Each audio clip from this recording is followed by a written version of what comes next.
Em nome do Pai, do Filho e do Espírito Santo. Amém. Meus irmãos, bom dia, que a paz e o amor de Cristo esteja presente na vida de cada um de vocês que nos assistem pelo nosso canal Palavra da Salvação. Que Deus os abençoe.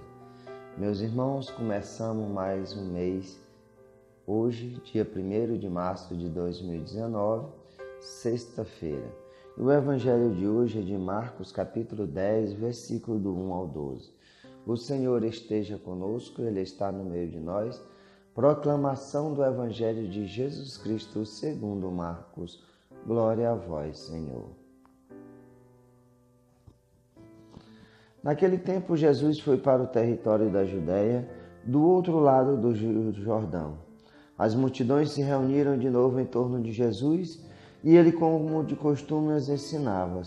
Alguns fariseus se aproximaram de Jesus para pô-lo à prova. Perguntaram se era permitido ao homem divorciar-se de sua mulher. Jesus perguntou: o que Moisés ordenou? Os fariseus responderam: Moisés permitiu escrever uma certidão de divórcio e despedi-la. Jesus então disse: foi por causa da dureza do vosso coração que Moisés vos escreveu esse mandamento. No entanto, desde o começo da criação, Deus os fez homem e mulher. Por isso, o homem deixará seu pai e sua mãe, e os dois serão uma só carne. Assim, já não são dois, mas uma só carne. Portanto, o que Deus uniu, o homem não separe. Em casa, os discípulos fizeram novamente perguntas sobre o mesmo assunto. Jesus respondeu: quem divorciar de sua mulher e casar com outra, cometerá adultério contra a primeira. E se a mulher se divorciar de seu marido e casar com outro, cometerá adultério. Palavra da salvação. Glória a vós, Senhor. Meus irmãos, esse evangelho de hoje é um evangelho que eu sempre relutei muito tempo, desde que comecei a gravar os evangelhos, fazer uma pequena reflexão sobre o evangelho que a liturgia da Igreja Católica nos dá todos os dias. E sempre essa passagem do evangelho, muitas vezes eu não gravei essa passagem, justamente por causa que eu não queria ser hipócrita. Durante a minha vida, grande parte da minha vida que eu vivei fora da igreja, tive alguns casamentos, né? E então eu não me sentia à vontade para me gravar sobre esse evangelho, justamente sobre o evangelho que nós vemos aqui, os fariseus querendo pôr Jesus à prova, pergunta se é lícito ele despedir a sua mulher, dar certidão de divórcio para ela. E Jesus pergunta para ele: o que é que diz Moisés, a lei de Moisés? Ele diz que é permitido, mas Jesus lhes fala: sabe por que Moisés fez isso? Por causa da dureza dos vossos corações. Mas desde a criação, Deus criou o homem e depois da sua costela criou a mulher, para que o que Deus uniu, o homem não separe. Agora, como Adão falou, está lá no Gênesis, és carne da minha carne. Então, os dois se tornam uma pessoa só. O marido, a mulher, deixam a casa dos seus pais e se unem para formar uma nova família abençoada por Deus. Acontece que durante esses casamentos na minha vida, uma coisa que eu não tinha era Deus na minha vida. Assim, no sentido de viver as coisas de Deus. Eu vivia as coisas do mundo. Sempre tive a questão da oração, de tudo, mas viver as coisas de Deus, ter conhecimento dos seus ensinamentos, me dedicar às coisas de Deus e da sua igreja, isso eu não tinha. E é essa dureza dos nossos corações, do meu coração, que nos leva e leva tantas pessoas no dia de hoje a se casar e se separarem. Justamente por causa dessa dureza do coração. Essa dureza dos nossos corações, nós queremos viver as coisas do mundo. Deus não faz parte da nossa vida, não faz parte dessa vida desse casal. Então, por isso que muitas vezes nos primeiros momentos de dores, de sacrifício, as pessoas acham que é melhor se separar. E lógico que eu também tinha uma vida desregrada do mundo, de falta de respeito, de uma vida de adultério, uma vida muitas vezes de prostituição. Então, isso é que o mundo te oferece. Essa vida, se você quiser se casar para viver uma vida do mundo, o conselho que eu dou é não case.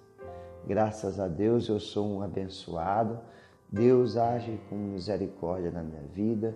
Deus me retirou desse mundo de trevas e graças a Deus, Deus colocou uma companheira na minha vida. Me abençoou com a nulidade de um casamento que eu tinha feito e eu tive a oportunidade de ter a graça de Deus. Eu falo que é graça, porque quando eu recebi a notícia que a nulidade do meu casamento tinha saído, eu estava no meu restaurante e eu recebi a notícia e eu me ajoelhei agradecendo a Deus, porque realmente é uma graça de Deus. É viver em comunhão, é participar das coisas de Deus. E por isso, meus irmãos, que hoje tenho a consciência de que um casamento sem Deus é um casamento fadado ao fracasso.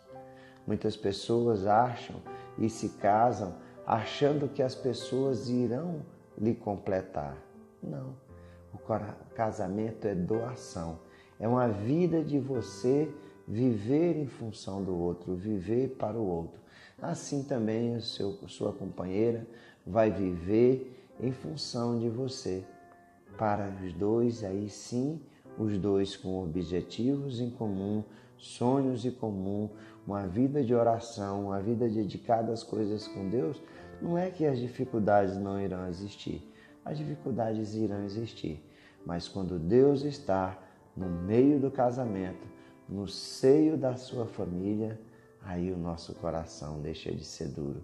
Aí nós vivemos a graça do amor de Deus em nossa vida. As dificuldades é Cristo que nos fortalece. Na hora da dor, no sofrimento, é Cristo que está conosco. Que nós possamos a cada dia da nossa vida arrancar essa dureza dos nossos corações, arrancar esse pecado de muitas pessoas que vivem no casamento, mas isso eu falo com propriedade. Conheço inúmeras pessoas que vivem uma vida de casado, mas que têm outra vida lá fora. Uma vida de prostituição, uma vida de coisas erradas. E nós precisamos, meus irmãos, ter uma vida voltada para as coisas de Deus. Viver verdadeiramente o amor de Deus, a graça de Deus na vida de cada um de nós. Para que assim, verdadeiramente, a gente tenha esse compromisso com o outro, o compromisso com a nossa família, o compromisso de viver uma vida voltada para as coisas de Deus. Viver uma vida feliz, uma vida em paz, uma vida sossegada, onde Deus é o centro do casamento, onde Deus é o centro da tua família. Portanto, meus irmãos, deixemos essa vida de coração duro, essa vida de adultério, essa vida de muitos casais que tem por aí, muitas pessoas vivem uma vida de pornografia. Devemos viver as coisas de Deus, ter Deus no centro da nossa vida, ter Deus norteando os nossos caminhos, para que nós juntos tenhamos uma família voltada para servir a Deus e ao seu reino. Louvado seja nosso Senhor Jesus Cristo, para sempre seja louvado. Meus irmãos, que a paz e o amor de Cristo esteja presente na vida de cada um de vocês e que Deus os abençoe em nome do Pai, do Filho e do Espírito Santo. Amém.